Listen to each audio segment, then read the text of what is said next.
hagaag daawadayaal kulanti wacan u wanaagsan meel kastoo aad joogtaan mar kale ay kusoo dhawaada janalka Daljir Media oo uga barateen warar xaqiiqo ah isla markaasina dhexdhexaad ah. Magacayga waa Maxamed Xasan Maxamuud oo Tadheere. Waxaan idinka codsanaynaa muuqaalkan inaad sii gudbisaan oo sii share gareysaan janalkana aad subscribe saartaan si asxaabta kale uu gaaro.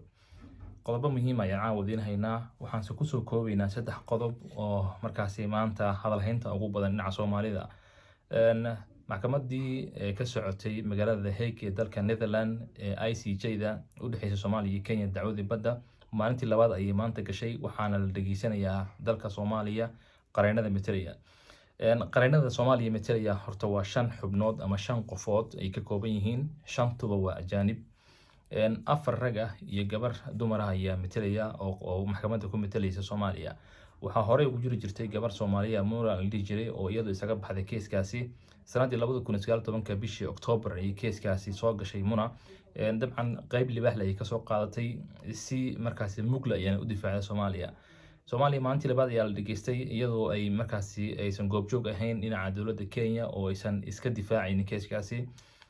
dabcan guulo hordhaca oo la taaban karo ayay Soomaaliya ka soo hoysay.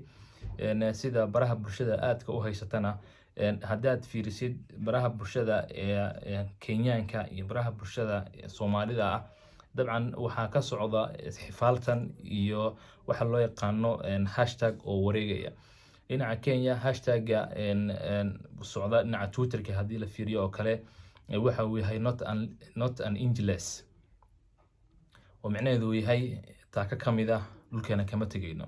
dhinaca Soomaaliya waxaa idana wareegaysa hashtag noocaas oo kale ah oo waxay leeyihiin waxaanu ka warsugaynaa maxkamadda.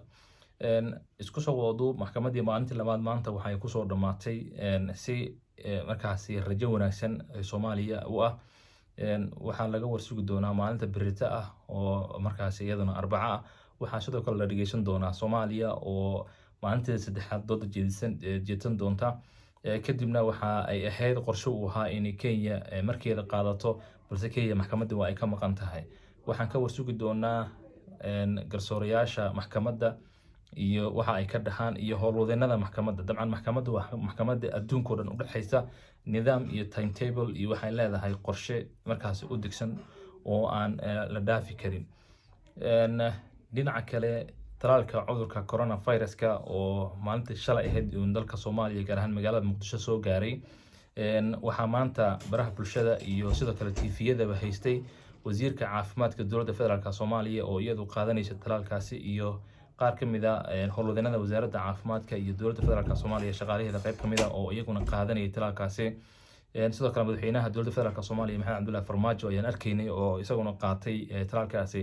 qaar ka mid ah xubnaha mucaaradka oo dabcan waxa ay ku dhaliilinayeen madaxweynuhu inuusan isagu talaal ku qaadan doonin. waxaa baraha bulshada haysatay inuusan qaadan doonin talaalka maadaama madaxweynayaasha Afrika intooda badan ama madaxweynayaasha caalamkaba ama hogaamiyaasha caalamka maandhahna ay iyagu ugu horreeyeen dadkii qaatay ugu horreeyay qaatay ay ka mid ahaayeen madaxweynaha Djibouti oo kale isaga ugu horreeyay qaata. dabcan madaxweynaha dalka Turkiga Erdogan isaga ugu horreeyay talaalka qaata uma bilaabay. talaalka Muqdisho yimid ama Soomaaliya yimid waa talaal dabcan guud ahaanba caalamka calaamad su'aal la saaray oo la leeyahay waxa uu dhalin karaa ama uu keenaa dhiig burbur waxa loo yaqaano ama dhiig ayuu xinjiro ku abuuraa. dooda noocaas ah sidoo kale dhinaca Yurubna waa ay taala oo reer Yurub dadka shacabka ahi waxa aysan weli ay ka baqayaan qaadashada talaalkaasi oo weli sidii la rabay uguma dhaqan gelin qaadashada talaalkaasi reer Yurub. hay'adda caafimaadka adduunka WHO iyo waaxda caafimaadka ee midowga Yurubba waxay ku dhiirigelinayaan dadka reer Yurub inay isticmaalaan oo ay qaataan talaalka cudurka coronavirus-ka. waxa ay leeyihiin isbarbardhiga haddii la isbarbardhigo in la qaato talaalka iyo in la qaadan waayo waxaa culeys badan ama khatar badan in talaalka la qaadan waayo. dabcan talaalku waa dawo ama waxa uu dawo u yahay cudurka. haddii aad qaadatid marka xanuunka kale ka imaan kara dabcan waa la daweyn karaa. iyadoo weliba qaadashada talaalka cudurka coronavirus-ka ay si aad ama si xawli ah uga socoto guud ahaanba adduunka gaar ahaan qaaradda Yurub haddana waxaa sare u kaca laga dareemaya ama xoogaa sare u kaca ay ka jiraan ama sare kaca uu ka jiraa dhinaca faafitaanka cudurka coronavirus-ka oo isagu weli si xawli ah uga socda qaaradda Yurub. isagoo weliba cudurku uu kor hore u socdo haddana talaalkiina uu socdo sababta waxaa lagu sheegay ama dadka khibrada ah ee baara ama indheeya ama falanqeeya xaaladaha caafimaadka waxay leeyihiin weli waxaana qaaradda Yurub ka dhammaanin qabowgii ama waxa ay ku jirtaa weli xilliyadii qaboobaha. warbaahinta caalamka ayaa sifooyin kala duwan usoo tabinaysa talaalkaasi iyo qaabka ay u qaadanayaan reer Yurub iyo guud ahaanba caalamka. wadamada islaamka qaarkood ama intooda badanba waxaa la geeyey ama hore u gaaray talaalkaasi cudurka coronaviruska oo isagu qaybo kala duwan. haddii noqon lahayd Covax-ka, haddii noqon lahayd tan Ingiriisku soo saaray, haddii noqon lahayd tan Mareykanka. dabcan isagu dalka Mareykanka waxaa madaxweynaha cusub Joe Biden isagu uu leeyahay waxaan kusoo gabagabayn doonaa talaalka guud ahaanba dadka shacabka Mareykanka ah ilaa iyo bisha 5 ee May.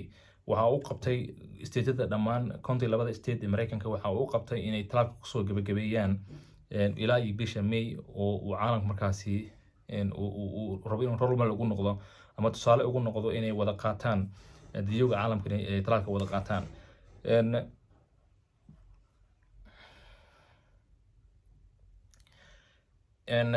isku soo wada duubu maanta qodobada ugu waaweyn adduunka laga warhayo intooda ugu muhiimsan ayaa waxay yihiin haddii aan ka fiirino dhinaca Soomaaliya. maxkamaddii oo maalintii labaad gashay oo la dhageystay dowladda federaalka Soomaaliya iyo qaranada difaaci lahaa. sidaan idiin sheegnay qaranadu waa 5 xubnood oo 5 ajaanib ah, 4 rag iyo gabar dumar ah.